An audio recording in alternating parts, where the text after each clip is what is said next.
Fresh raspberry and pear. Hello guys, good morning. Kamusta na kayo? Long time no video tayo, no? So today po, mamimitas tayo ng raspberry at ng pera sa bakod na may-ari ng bahay.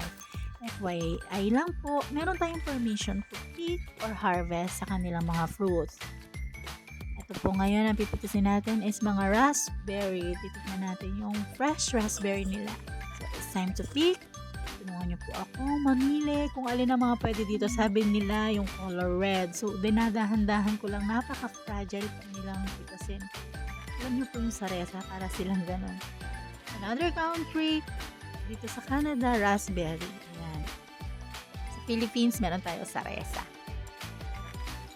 Yung rich in vitamin C and E ang mga raspberry pero high much in calories sila.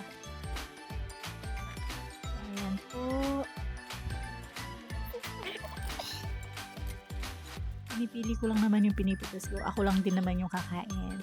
So, sobrang dami. Hindi ko na alam alin yung pipitasin ko.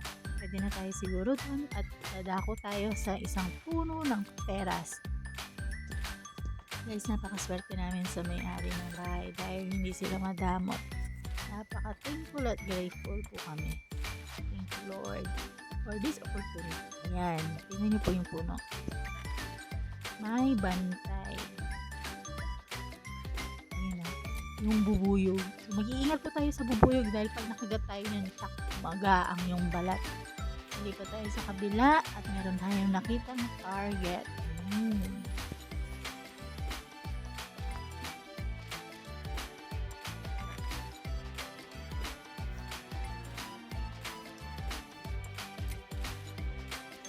Tinitignan ko kung saan ako pwedeng magpitas kasi baka may bubuyog na nakatago, baka biglang lumipad at kagatin tayo.